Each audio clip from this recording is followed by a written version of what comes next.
Tottenham won. Fulham won. Tottenham once again settle for a point at home in the Premier League. Welcome into Top the Perch. I am your host, as always, Nick Burt. I really don't truly even know how I want to attack this one today because there's a lot of overreaction going on in the fan base, as usual right now. We'll start off. This was an awful game whatsoever. Tottenham they weren't getting chances. I think they slightly controlled the possession, but shots, chances, expected goals, all that stuff, that all favored Fulham. This team struggled today. And yes, injuries are ravaging the squad right now. Like, it is quite awful, like, where we are right now with injuries. It's kind of insane how bad it is. Then we got the news that Solanke would not even make the squad today because he was ill.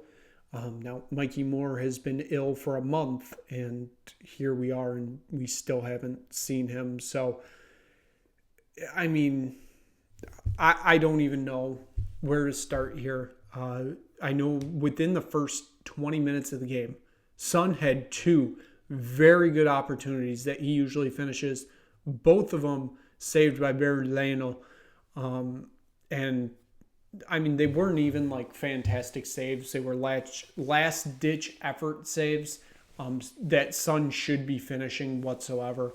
And instead of being up 2-0, it's still, 0-0, obviously. And Fulham, they really grew into this game. Like I said, it felt like they constantly were on the counterattack, getting good opportunities. And, we look at the other side, Tottenham, they were struggling to do the basics today, it felt like. The first half was dreadful. Truly, like it was awful. It felt like Fulham had like 5-6 good opportunities that forced Fraser Forster into a good save. Tottenham, they had the two Son opportunities. I believe Dragishin had a header like off a corner in like the 38th, 39th minute, somewhere around there. But it always felt like Fulham were on the attack, and it's like, this shot's going in. And then it would be saved by Forster, or it would go off the bar, or be shot wide. It was a disaster. It was a disaster of a first half. This team, they looked poor against a Fulham team they should be, I wouldn't say beating easily, but they should be controlling the game whatsoever. And here we are. And they didn't do that, especially in the first half. I think the second half got even worse, honestly. Even though that's where we would see our first goal of the game. I think the last bright spot for Tottenham in that half was at the beginning of first half stoppage time. Timo Werner gets a free kick right on the edge of the box. James Maddison, that was perfectly put together free kick, goes under the wall, hits the near post, and bounces out of play. Like, that was an absolutely perfect free kick that could have given Tottenham the 1-0 lead, and it just doesn't. So they go into the half 0-0. We come out in the second half. I thought Timo Werner should have been off at half for Kulusevski. I don't know why Kulusevski didn't start in the first place. I'm just assuming we were trying to get some rest for him, but we knew he was going to have to play no matter what today, so I don't get why you just don't start him, but here we are. Like I said, this would be, of course, when we would finally get a goal in this game. And I do have to say, it was a pretty good build-up on the goal for Tottenham, as it ended up being Timo Werner. We say all we want about him. He's not the best player. He's not the best player in the world. He's on the far side of the pitch. The ball gets to him. He comes into the box, crosses it to the other side. Brennan Johnson, nobody's there. Johnson puts it in the back of the net, gives Tottenham the 1-0 lead in the 54th minute. I mean, Brendan Johnson just keeps delivering. We all doubted him at the beginning of the season. This man just keeps delivering match after match after match. He seems to be truly one of the only constants for this team right now. And I mean, I'm not complaining that somebody's actually showing up, but Brendan Johnson needs help. He needs help bad. Like the fact that he is like one of 2 or 3 players showing up. I think Brendan Johnson may be the only one doing it just day after day, match after match.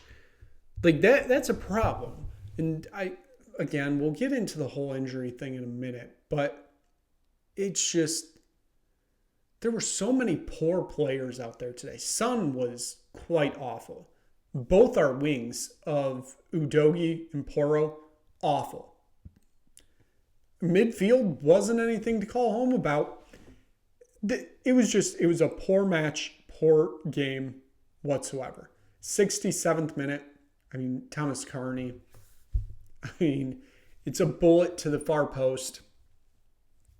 I don't know. I don't know. Forster, I feel like probably could have done a little bit more, but he'd been called on so many times in this game that who knows? Who truly knows anymore? Yeah. And we get to the point now, we're in, obviously, the point where Tottenham are making substitutions in the game. And you look at the bench today, and you have to ask yourself, like, how does this bench show, like, we're contending? Yes, I know injuries are taking over the squad, but if you want to contend, you have to have depth. You have to have depth, and that's something this team doesn't have. Let's take a look at the bench today. Dejan Kulusevski, obviously, a great player for this team. Archie Gray, Lucas Bergvall, both brought in this summer. Will Lancashire, obviously a youth academy talent. We have Brandon Austin, has not had a cap at the senior level as our backup keeper. Jed Spence, Callum Ulesi, another academy player. Williams Barnett, another academy player. And Sergio Reguilon, a player that I have not heard from since at least July, and I thought he was out on loan in Spain or some random place like that. But no, he's somehow just in our squad. If you look at those names, 2 of those names have started matches in the Premier League for Tottenham. Dejan Kulusevski and Sergio Reguilon, who hasn't started a Premier League game for Tottenham since April 2022. Now, yes, Lancashire, Gray, Bergvall, Spence, they've gotten minutes here and there as subs. They haven't started a Premier League game. Then you look at the other ones. They haven't, I don't even think they've been capped, period, by this club. That's the problem here. I don't think Ian should be the target here. Yes, the tactics, sometimes not great. But he's not being given the talent to make the tactics work. When you don't give depth and you play at this level, you know injuries are going to come. You have to have the depth to prepare for those injuries to come, and you have to just continue moving on. Like, that's what this team expects you to just believe. Oh, we don't need depth. We'll just bring in somebody from the academy and let them sit on the bench. When you don't have depth, you can't make subs. When you can't make subs, your players play out there longer. And when your players play out there longer, they're more injury prone, and then it's just a vicious cycle. I mean, what are we doing? I don't get how it has been so long under so many managers, and our main thing has always been we need depth. We can't just get, a piece here and a piece there for the bench. We need depth everywhere, and this club refuses to do it. whatsoever. It cost us the game today.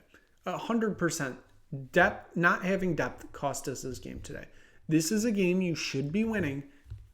And here we are. We're talking about a 1-1 draw against Fulham. I don't know. I believe 83rd minute, Thomas Carney gets sent off with a red card after a insanely long VAR review, and then just wasting time. I don't know. Whatever. Tottenham couldn't get anything going past that, so it didn't really matter anyways. So this game ends a 1-1 draw. Let's take a look at the stats. I mean, Tottenham barely controlled possession in this game, 51-49. But then, like I said, I mean, Fulham, 14 shots to 8, 6 on target to 3. The expected goals, 1.58 for Fulham, 0.78 for Tottenham.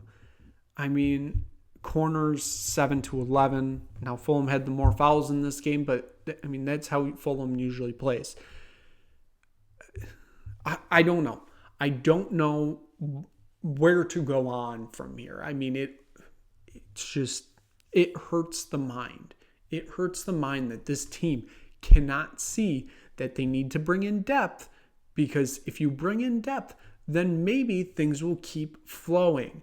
But no, when you don't bring in depth, things won't keep flowing. You'll get worse. Your players will get injured more. And like I said, it ends up in a vicious cycle that you don't want to be in. And before we get to the player ratings, Liverpool beat Man City today 2-0. Went 9 points, I believe, above at the top. And a lot of people are saying, we should have brought in Slot. Like, this isn't working. We should have brought in Slot when we had the opportunity. And look, we're being passed up now, blah, blah, blah, blah, blah. Guys, Ange is being handicapped because he's not being given the players that he wants. The same thing would have happened to Slot if he would have been brought in, and you would be saying the same thing. If roles were reversed and Slot comes here and Postecoglou goes to Liverpool, Liverpool would be playing some of the most brilliant football right now, and we'd say, oh, well, we had the chance at Postecoglou. Why didn't we get him when Slot's not working out? Guys, the manager's not being given the depth they need to run the whole schemes that they do, the whole formations they want to do, the whole play style they want to do. They can't do with the players that are given to them. Half this squad is not good enough. Bluntly, they're not good enough. We've been saying this for years. And yet here we are. We don't invest in bringing in depth. We don't invest in bringing in challenges for some players. I mean, truly, the fact that we signed Solanke was a shock to me, that we brought in somebody to compete with Richarlison. But, I mean, Richarlison's not even competing because he gets injured every 2 seconds. I don't know. I don't know where this club is going, honestly. I truly do not know where this club is going. I don't. I really, really don't. I know we're still in a halfway decent position in, the Carabao Cup and Europa League. FA Cup hasn't started yet, but I don't know the direction we're going in. I truly do not know the direction Tottenham Hotspur are currently going in. Given that, we'll get into the player ratings. I mean, yeah. Timo Werner, 7-1, and that's really just because of the assist.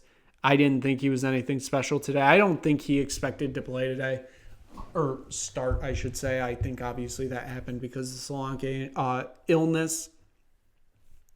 I don't know.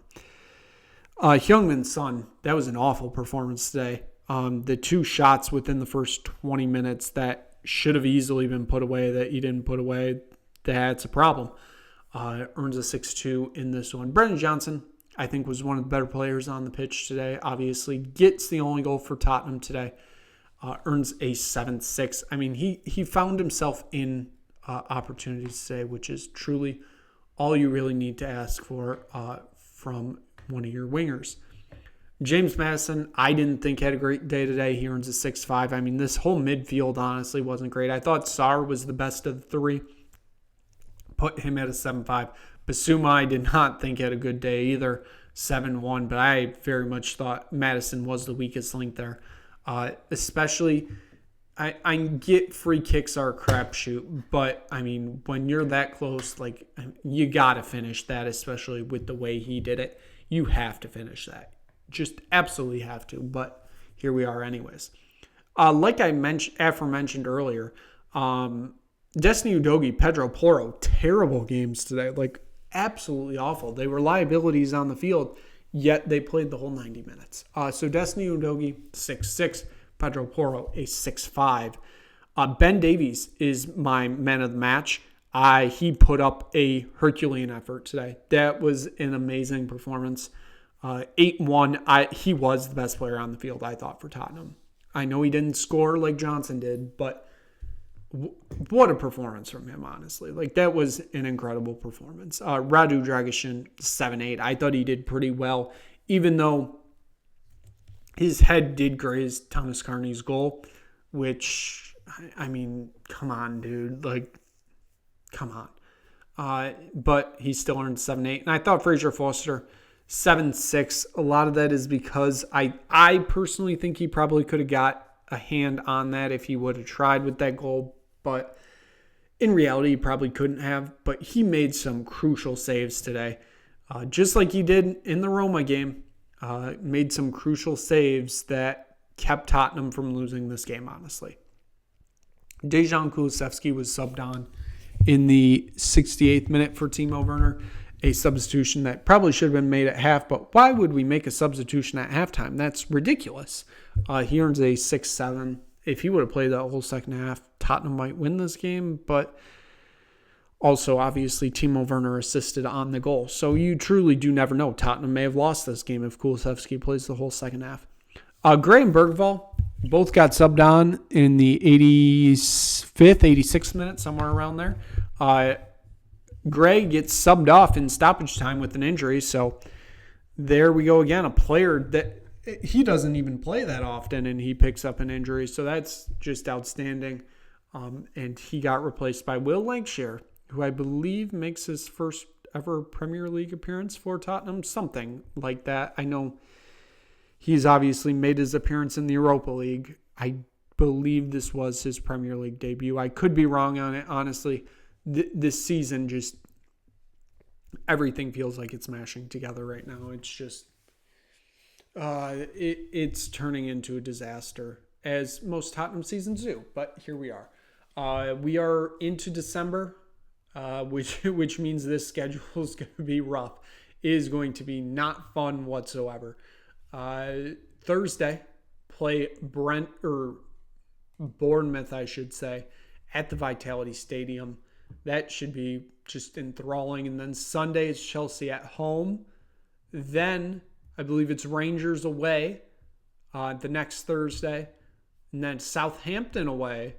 Obviously, one of the worst teams in the league, which means they're going to get 3 points. And then it's the United Carabao Cup quarterfinal match. And then I think it's Liverpool after that. It is just a disaster of matches coming up. And they are coming very fast for a team with a lot of injuries. That's going to be a big problem. So I'm sure it's going to get worse. So I can't wait. I can't wait to recap it all. So we will be back here, of course, on Thursday night to recap that Bournemouth match. So thank you so much for watching. If you just stumbled across Top of the Perch or the Nick Perch Sports Network, make sure you click like, make sure you click subscribe, because we'll be here for all of them. So matches are coming really fast now, so make sure you put that notification alert on so that you see the videos when they come out. And we will see you back here on Thursday night for another episode of Top of the Perch.